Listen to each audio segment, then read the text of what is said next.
As manifestações do dia 12 de setembro sacramentaram algo que todo mundo já suspeitava: a terceira via é inviável.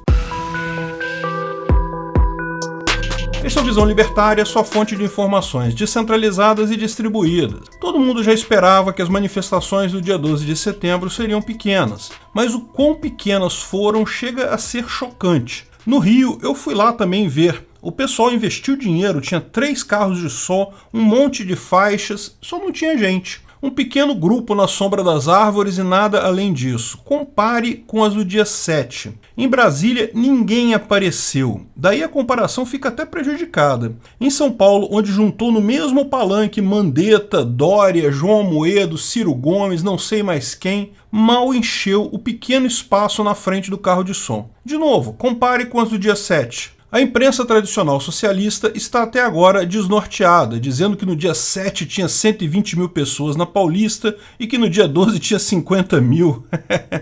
Só pode ser desespero, porque qualquer pessoa que olhe percebe o erro. Eu fiz um vídeo, manifestações enormes por todo o Brasil pedem a volta do devido processo legal, em que estimei em 1.300.000 pessoas na Paulista. Mantenho minha estimativa. Não vou nem me preocupar em contar os protestos do dia 12, porque daria para fazer isso contando uma a uma as pessoas no vídeo. Certamente esse vexame terá consequências políticas. O MBL, o Novo e toda a turma que um dia apoiaram Bolsonaro e acabaram mudando de lado, certamente vão pagar um preço político alto por isso. A possibilidade de uma terceira via real ficou demonstrada como impossível. Esse pessoal vai ter que tirar do jogo Bolsonaro ou Lula. Se não tirar um deles do tabuleiro, as chances são nulas. Ainda falta um ano para as eleições, muita coisa pode acontecer, é verdade, mas dá para tirar várias outras conclusões dessas manifestações, principalmente com relação a até onde vai o real poder da internet na política.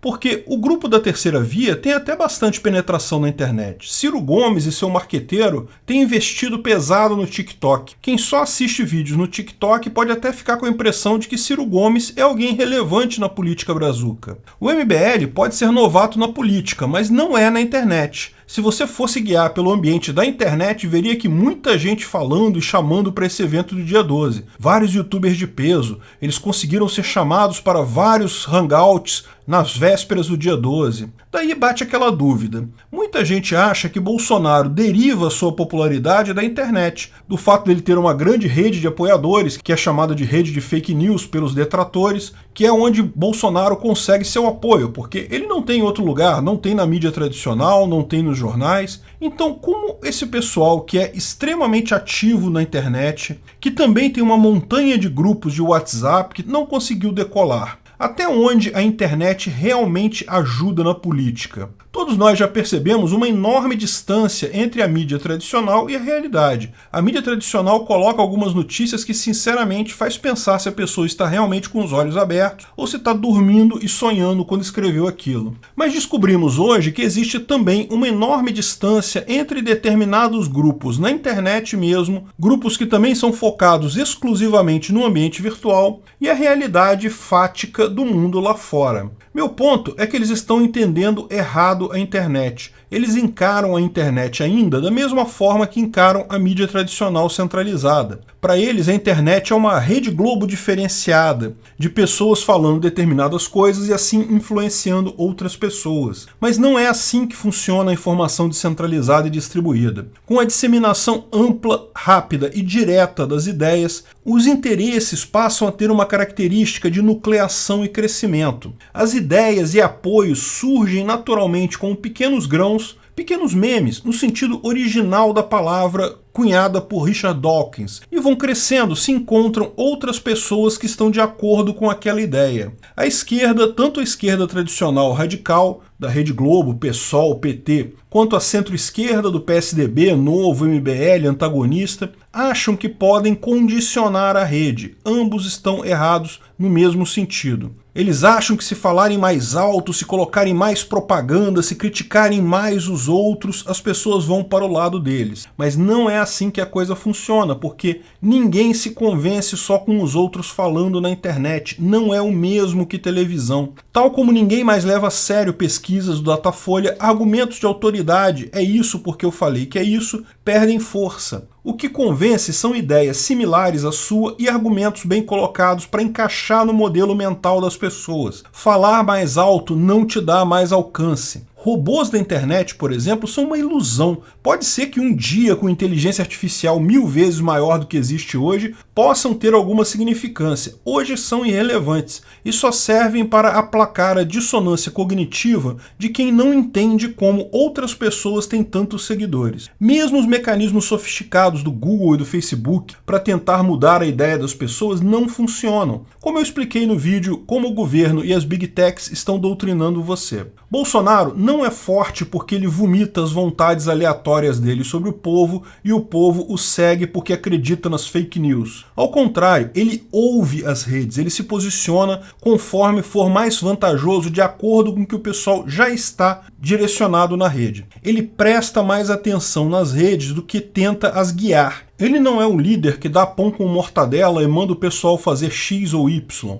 Ele é o cara que vê para onde todo mundo já está indo mesmo, corre lá na frente e balança a bandeirinha, é por aqui, de forma a parecer que ele é o líder. Tanto que muitas vezes ele até se mete em enrascadas e precisa voltar atrás. Se existe alguma coisa como o segredo da internet, é justamente não tentar impor sua vontade diretamente sobre ela. É ouvir para onde a maioria está indo e argumentar a partir deste ponto de vista. O grande, imenso erro que o PSDB, o MDB e o Novo cometeram foi de embarcar de peito aberto nas medidas restritivas da pandemia. Porque quem assiste a mídia tradicional, e até quem é ativo na internet, pode ficar com a impressão de que esse é o maior problema do mundo, que as pessoas estão desesperadas com a doença, Bolsonaro genocida e etc. Mas o fato é que o povo em geral não comprou essa narrativa tanto quanto esse pessoal acha. Não é que não encaram a doença com medo, lógico, ninguém quer morrer. Mas principalmente os mais pobres, que são menos ativos na internet, sentiram muito mais o impacto das medidas de restrição de trabalho do que os ricos. Eles encaram os problemas do mundo de forma muito mais multifacetada do que essa visão de que só tem um problema que a gente precisa se importar, que é a Covid. A centro-esquerda encarou a escolha de Bolsonaro por medidas leves contra a pandemia como um erro estratégico. Mas isso é só porque eles não estavam prestando atenção, acabaram ouvindo mais aos seus próprios medos de gente rica.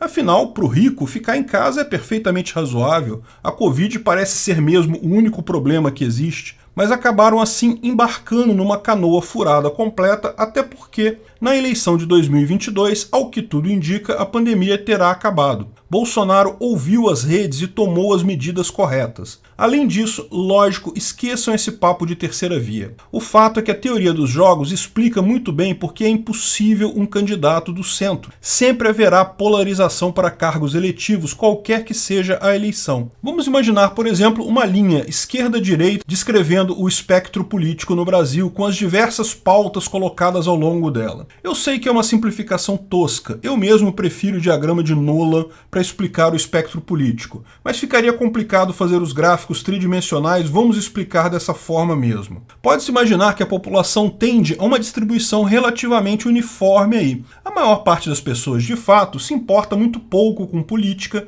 e acabaria ficando no centro. Como temos dois candidatos em extremos opostos do espectro político, parece mesmo razoável, muito viável, haver um candidato de centro, a tal terceira via. Em tese, cada um deles pegaria uma grande parte do eleitorado que está mais próximo a si. Mas essa visão é um erro, porque embora Bolsonaro e Lula tenham discursos opostos, eles podem se mover nessa linha. Já o candidato do centro está limitado. Lula já está adotando um discurso mais moderado, já está chegando para o centro, porque, veja, ele se movendo para o centro, ele não perde o pessoal da esquerda, porque esses sabem que ele ainda é a melhor opção para eles, principalmente num segundo turno. Bolsonaro com certeza fará isso também nas eleições de 2022. É pura lógica, também vai chegar mais para o centro. Da mesma forma, ele vai ganhar mais eleitores no centro e não vai perder os eleitores da direita, porque mesmo que fiquem chateados com o posicionamento político dele, ainda vão ver ele como a melhor alternativa no segundo turno. Sabe quem não tem para onde se mexer e vai acabar anulado? Exato, a terceira via, o centro. Isso é essencialmente o chamado equilíbrio de Nash, um equilíbrio que não é a melhor opção para todos os participantes, mas que todos os participantes, buscando melhorar a sua posição,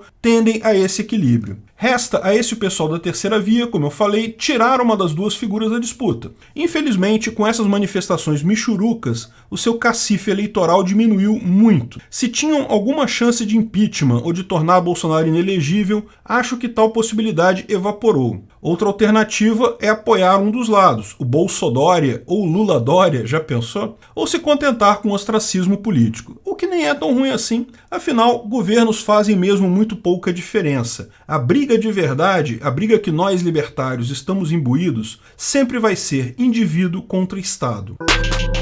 Obrigado pela audiência. Esse vídeo foi um oferecimento de armataweb.com, cloud e serviços de data center, 100% de compromisso com a satisfação e privacidade dos clientes. Aceitamos Bitcoin. Veja o link na descrição do vídeo. Se você gostou desse vídeo, clique no like e compartilhe ele em suas redes sociais. Se inscreva no canal para nos ajudar, clicando no botão vermelho abaixo. Se quiser ser avisado de novos vídeos, clique no sininho ao lado. Se você quiser comprar camisas e outros itens do Visão Libertária, veja nossos itens no site Pimenta no Café, pimentanocafé.com.br/Visão Libertária, tudo junto sem acento, ou clique no link da descrição. Até a próxima!